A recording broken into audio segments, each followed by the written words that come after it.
Let's give a warm welcome to our next guest, Ambassador Kumar Shrivastava. He is a career diplomat who joined the Indian Foreign Services in 1997. Recently, Mr.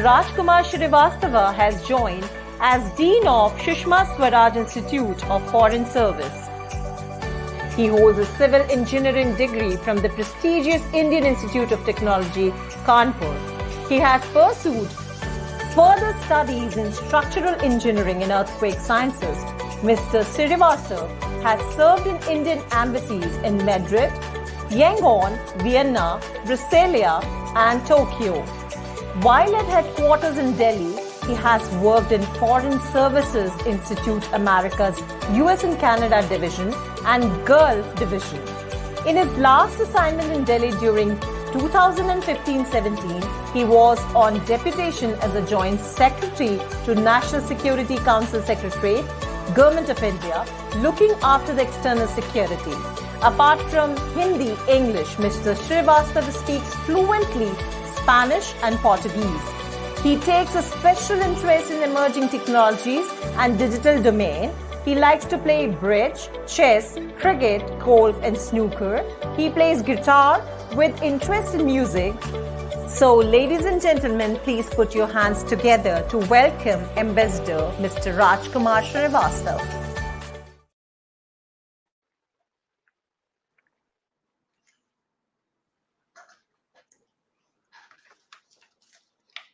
Namaste, sir. Most welcome.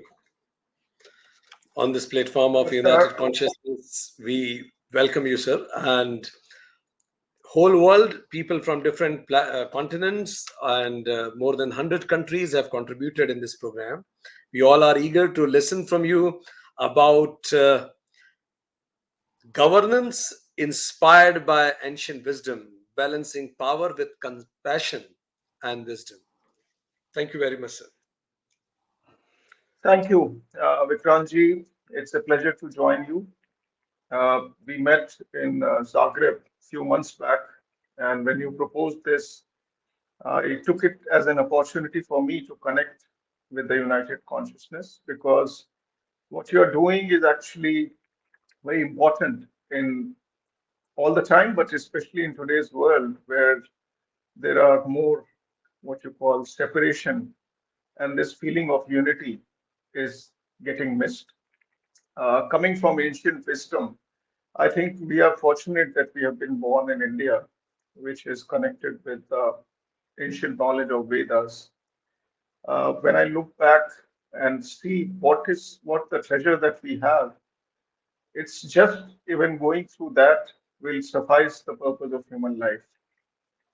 And that's what is applicable in every field of action that we are involved in. When I look at what is the purpose of human life, and I think that's very beautifully explained in our Vedas, that the only purpose is to discover yourself to such a deep level that there is no difference between self and the ultimate reality. And that's why this concept of Vasudhaiva Kutumbakam, which we have now made as the core principle of our foreign policy, is helping India getting that world stage attention, where we are finding solutions, or we are proposing solutions which are acceptable to all parties. And that is how the global governance should be done, where we learn from our past and we realize that ultimately everything is united.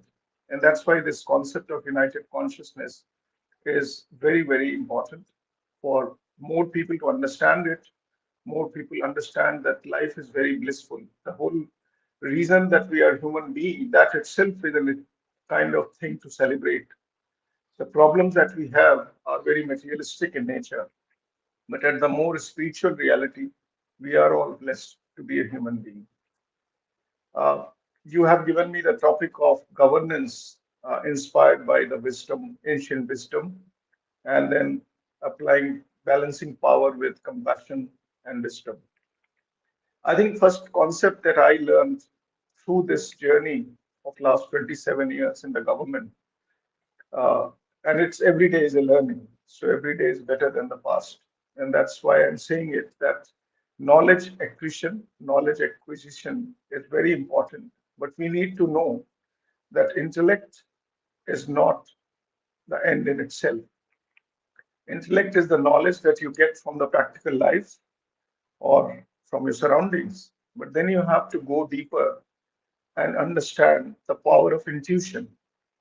Intellect with intuition is in real sense, the goal of human life, where you get a feel of it, where you get a sense of it. There's something called six senses, where five senses that you get as the animal instinct, you have to grow beyond it. And how do you do it? So, our ancient wisdom in the Patanjali's Yoga Sutra is clearly explaining that you do yoga not as an end in itself. There is a larger objective beyond what you do in your mental and physical exercises. You go to that level where you start getting that sixth sense, where you can predict what is going to happen in a very subtle way. And that knowledge, when you have your governance or your whatever you are doing, becomes much more fruitful, not only to yourself, but to the society. And there I would like to make a distinction. The concept of Vasudha Kutumbakam is such that compassion comes naturally. Compassion comes naturally because there is no distinction between self and others. It's actually the extension. And that's where I think it is important to get that idea that the boundary of this body is only a physical boundary. You have to transcend that by understanding that everything is connected. I give you an example of very beautifully explained by one of the Vedantic guru, coming from Vedantic wisdom, that assume that the whole world around you is like a water, like an ocean, and you are like a milk. And when you mix the milk with water, everything becomes one, and it's very indistinguishable. Where is the milk? Same thing happens in life that when we get into this materialistic world without understanding that everything is illusion, we get lost. The milk get lost in the water of the ocean. But imagine if you can convert this milk that you have inside you into the curd and then churn it to make it into butter. And that butter, when it is mixed with the water, you remain the butter. That is the purpose of human life. Can we discover our inner self, convert ourselves into butter, and then mix with this illusion with the sense of detachment, but yet knowing that we are empowered within? That empowerment is very important in governance, where you do the service, realizing you are not doing any service to anybody else, but you are doing it to yourself. And at the time when you are doing that service, you are detached. There is no sense of ego, there is no sense of I, and there is only a sense of positive energy. The energy that flows from inside comes out, and you manifest your goals like a cakewalk. Outcomes come to you. You don't rush to outcomes. You just enjoy the process. All this wisdom comes very, very cleanly from our Vedas, from our different Shastras. Beauty of Indian ancient wisdom is that it is not only the big scriptures, which is difficult to understand for normal human being. They have been also categorized into different themes. For example, I talked about Patanjali's Yoga Sutra. When you talk about linguistic, Panini's Ashtadhyayi is a is a treatise for any linguist to understand how the language is created at the first place and how languages can actually be the force of nature because they are coming naturally. We talk about Natya Shastra. Whatever we see in Indian classical dance and music was already codified thousands of years back. Arth Shastra. And since we are talking about governance, let me talk about Arth Shastra. Chanakya's Arth Shastra is something which all of us who are in the governance, who are in the positions where we can make up differences to the institutions, we need to understand it, what is written in Arth Shastra. And one very important thing about people who are in the position of power, they must understand that they should behave like Raj Rishi. He has explained 15 qualities of Raj Rishi in Shastra. All of them can be categorized into three broad terms. And he says that any Raj Rishi should be humble like Vasisht, should be detached like Janak, and should be committed like Narad. So the commitment, humility, and detachment. These are the three very important aspects for anybody who is in position of power.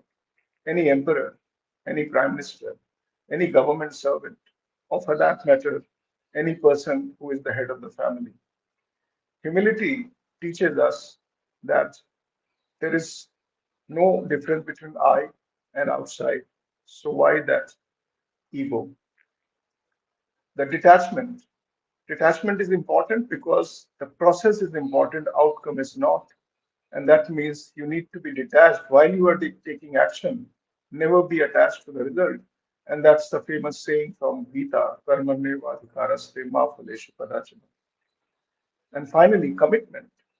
You should not only be humble and having this feeling of detachment, but you should also be committed to the task that you are doing.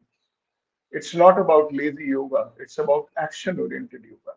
It's about activity.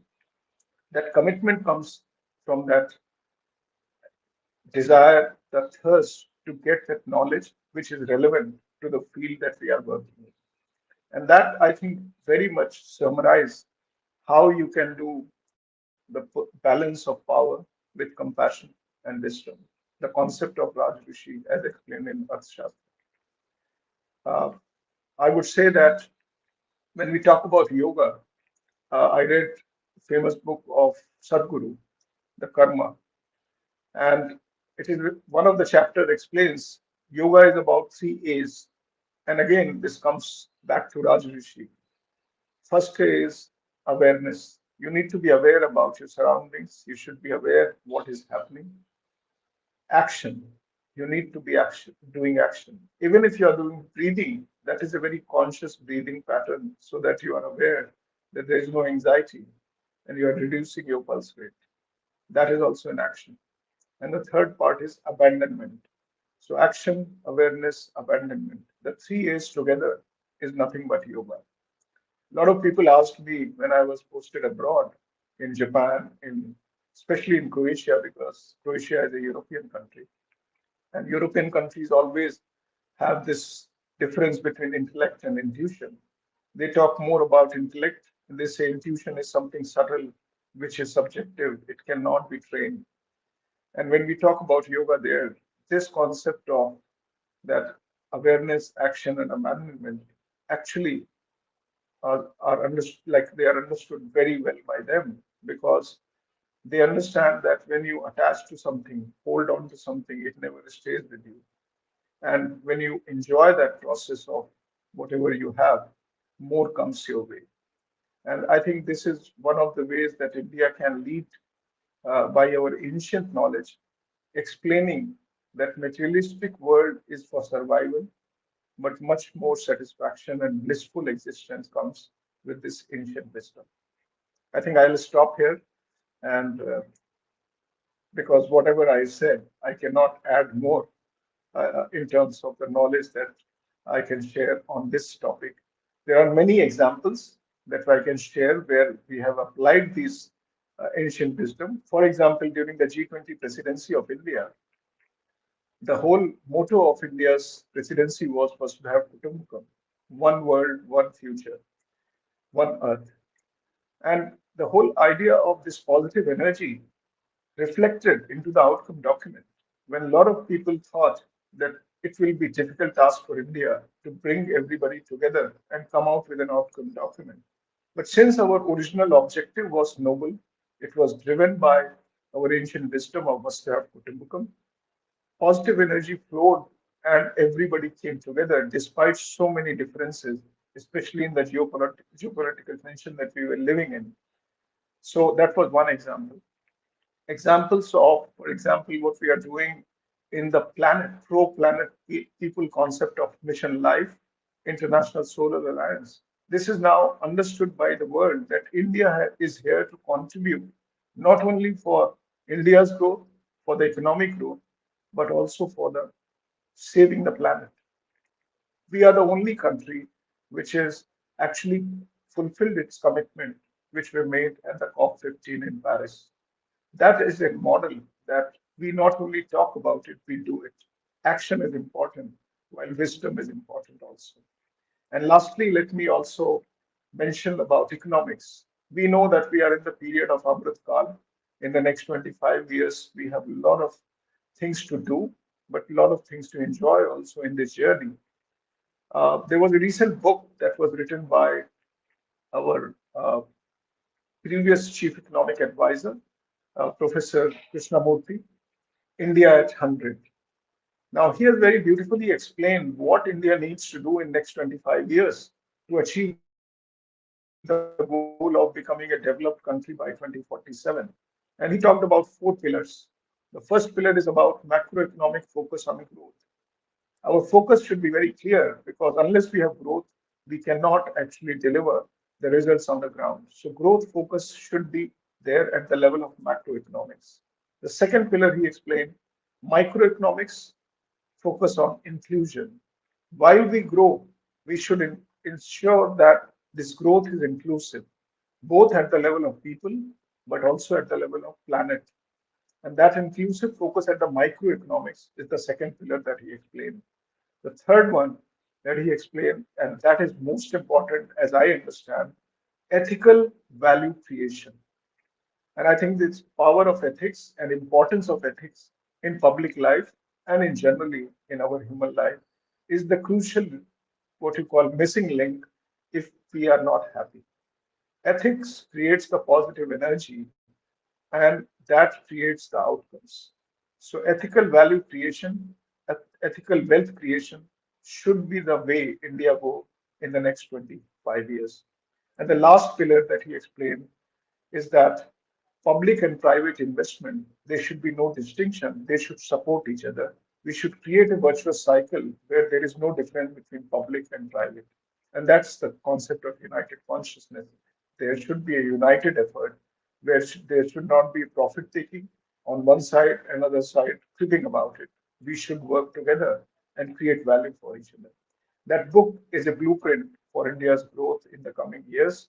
And I think that that also explains that our policymakers, our advisors are also tuned with our ancient wisdom as we take this journey of growth of India. Thank you very much. Thank you very much, sir. I think the speech was right representative of the theme of the program and the United Consciousness as an organization itself. You mentioned about the purpose of life is self-discovery as mentioned by Indian scriptures, Vasudhaiva Kutumbakam, you mentioned, which is the practical execution of it. And you also took us in your journey of 27 years of your services. You compared with intellect and how sixth sense is the intuition and how much intuition is important in governance. You also mentioned that compassion is when I go beyond my physical body, beyond myself, and the analogy of world as an ocean and you as a milk, and how by churning instead of getting mixed in the water, you can convert yourself butter, which will be there, but with a detached format. And with that detachment, when you do your services, this is what you call exact governance. No ego, no I, you mentioned. And then you start enjoying the process. And you rightly said, when you enjoying the process, thinking that outcome will come itself. You gave reference to many great scriptures, Yoga Sutra, Panini Ashtadhyaya. You gave special focus on Arthashastra. And the learning of those 15 qualities of Raja Rishi, which every person in governance or even for that matter, householders should have: humility like Vashishta, detachment like Janak, and commitment like Narad.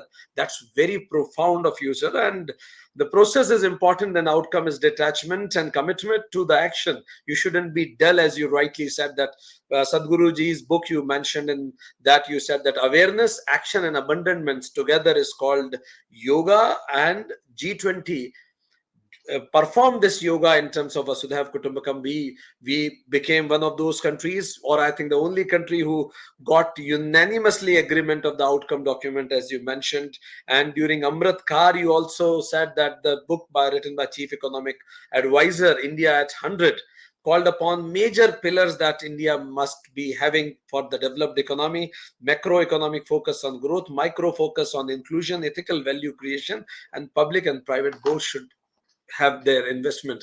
I think what can be the better beginning of the day?